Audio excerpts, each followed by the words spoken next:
CM Revanth రెడ్డితో భేటీ అయ్యారు సినీ ఇండస్ట్రీ పెద్దలు. కమాండ్ కంట్రోల్ సెంటర్లో ముఖ్యమంత్రితో సమావేశమయ్యారు. ఈ భేటీకి hero Nagarjuna, Allu Aravind, director Trivikram, Shyam Prasad, Harish Shankar, Koratala Siva, Boyapati Srinu, Kiran Abbavaram attend అయ్యారు. సంధ్య థియేటర్ ఘటన, బౌన్సర్స్, శ్రీతేజ్ అంశంపై చర్చిస్తారని సమాచారం. బెనిఫిట్ షో, టికెట్ల ధరలపై చర్చించే ఛాన్స్ ఉంది. వీటితో పాటు మెసేజ్ ఓరియంటెడ్ తెలంగాణ కల్చర్ గురించి సినిమాలు చేయమని సీఎం సలహా ఇచ్చే అవకాశం ఉంది. సీఎం రేవంత్ రెడ్డితో భేటీ అయ్యారు సినీ ఇండస్ట్రీ పెద్దలు. కమాండ్ కంట్రోల్ సెంటర్లో ముఖ్యమంత్రితో సమావేశమయ్యారు. ఈ భేటీకి hero Nagarjuna, Allu Aravind, director Trivikram, Shyam Prasad, Harish Shankar, Koratala Siva, Boyapati Srinu, Kiran Abbavaram attend అయ్యారు. సంధ్య థియేటర్ ఘటన, బౌన్సర్స్, శ్రీతేజ్ అంశంపై చర్చిస్తారని సమాచారం. బెనిఫిట్ షో, టికెట్ల ధరలపై చర్చించే ఛాన్స్ ఉంది. వీటితో పాటు మెసేజ్ ఓరియంటెడ్ తెలంగాణ కల్చర్ గురించి సినిమాలు చేయమని సీఎం సలహా ఇచ్చే అవకాశం ఉంది. రైట్, దీనికి సంబంధించిన మరిన్ని అప్డేట్స్ లక్ష్మి అందిస్తారు కమాండ్ కంట్రోల్ సెంటర్ నుంచి. రైట్ లక్ష్మి, దీనికి సంబంధించిన అప్డేట్స్ ఏంటి? రైట్ మోనిత, 2 నిమిషాల క్రితమే సీఎం రేవంత్ రెడ్డి తన నివాసం నుండి కమాండ్ కంట్రోల్ రూమ్ కి చేరుకోవడం జరిగింది. సో మీటింగ్ హాల్లోకి ఇప్పుడే చేరుకున్నారు. సో మీటింగ్ హాల్లో మీటింగ్ స్టార్ట్ అయినట్లుగా మనకి ఇన్ఫర్మేషన్ అందుతుంది. ఇప్పటికే టాలీవుడ్ నుంచి ప్రముఖులంతా కూడా ఈ మీటింగ్ కి అరగంట ముందే అందరూ చేరుకోవడం జరిగింది. అయితే మొత్తం 45 మంది వరకు మెసేజ్ వెళ్ళినప్పటికీ కూడా ఒక 20-25 మందే వచ్చినట్లుగా తెలుస్తుంది. ఒకసారి ఈ లిస్ట్ ప్రకారంగా మనం చూస్తే ఈ వచ్చిన లిస్టులో రాఘవేందర్ రావు, త్రివిక్రమ్, వీళ్ళతో పాటు వెంకటేష్, నాగార్జున, దిల్ రాజు, అలాగే అల్లు అరవింద్ వీళ్ళంతా కూడా చేరుకోవడం జరిగింది. సో కిరణ్ అబ్బవరం, పుష్ప నిర్మాత, ముఖ్యంగా పుష్ప నిర్మాత రావడం కూడా ఒకంత మంచి జరిగినట్లుగా తెలుస్తుంది. ఎందుకంటే ఇప్పటికే పుష్ప మీదే పెద్ద రచ్చ నడిచింది కాబట్టి పుష్ప నిర్మాత కూడా చేరుకోవడం జరిగింది. ఎందుకంటే శ్రీతేజ్ ఆరోగ్యం గురించి కావచ్చు, అక్కడ జరిగిన సంఘటన గురించి కావచ్చు, పుష్ప నిర్మాత మాట్లాడే అవకాశం ఉంది కాబట్టి పుష్ప నిర్మాత రావడం కూడా జరిగింది. అయితే నాగార్జున వస్తారా లేదా అన్న సందిగ్ధం ఉన్నప్పటికీ కూడా నాగార్జున కూడా రావడం జరిగింది. సో ఇలా ఇండస్ట్రీకి సంబంధించి టాప్ హీరోలు ఎవరైతే ఉన్నారో వాళ్ళంతా కూడా చేరుకోవడం జరిగింది. దగ్గుబాటి ఫ్యామిలీ నుంచి సురేష్ బాబు రావడం జరిగింది. అయితే వెంకటేష్ ప్రస్తుతానికి అయితే రాలేదు. ముఖ్యంగా ఉన్న 4 పెద్దవాళ్లలో ఇటు చిరంజీవి, బాలకృష్ణ, వెంకటేష్ పక్కన పెడితే కనుక నాగార్జున, దగ్గుబాటి సురేష్ ఇలా కొంతమంది రావడం జరిగింది. ఇక ప్రొడ్యూసర్స్ నుంచి కూడా ఎక్కువగా వాళ్ళకి మెసేజ్ వెళ్ళింది. సో వాళ్ళలో కూడా ఒక 10 మంది వచ్చారు.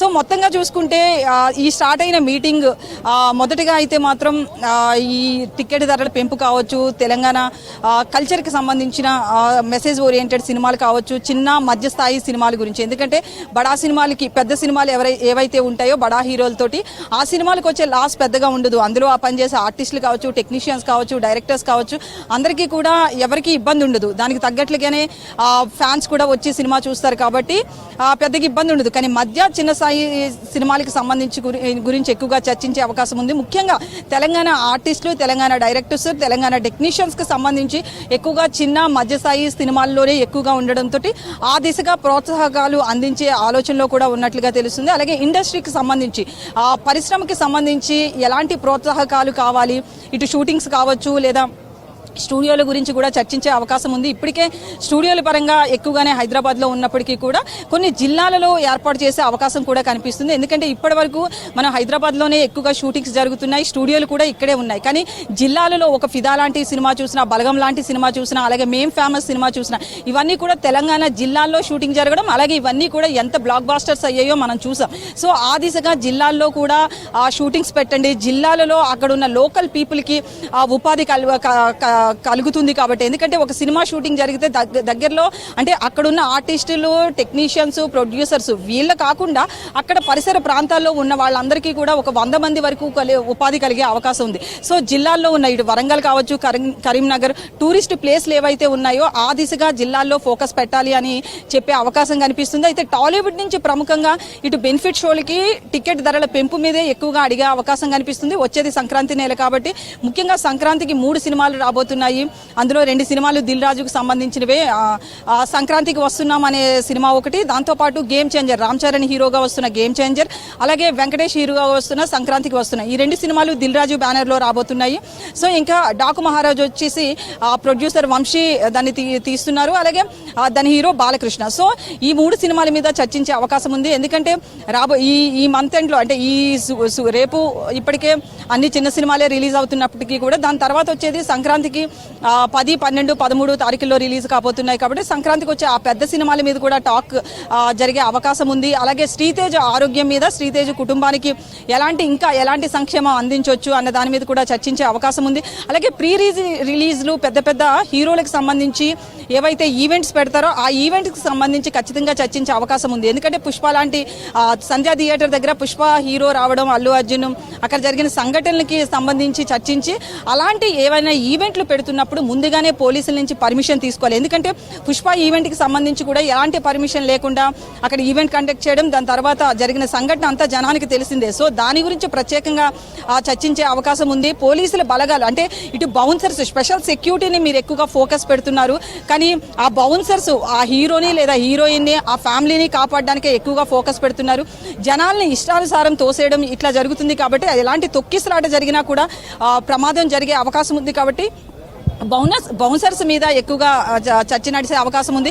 సో ఏదైనా ఒక ఈవెంట్ కండక్ట్ చేస్తున్నప్పుడు దానికి సంబంధించి ఖచ్చితంగా ఇటు పోలీసు వర్గాల నుంచి పర్మిషన్, లిఖితపూర్వకంగా పర్మిషన్ తీసుకోవాల్సిన అవసరం ఉంది అని చెప్పి దాని మీద కూడా చర్చించే అవకాశం ఉంది. ఇంతకుముందే సిపి కావచ్చు, అడిషనల్ సిపి కూడా ఇక్కడికి చేరుకున్నారు కాబట్టి పోలీసులు కూడా అక్కడ ముఖ్యంగా సిపి ఇలాంటి వాళ్ళు ఆ మీటింగ్లో పాల్గొని వాళ్ళ తరపున కొన్ని సలహాలు ఇచ్చే అవకాశం కనిపిస్తుంది.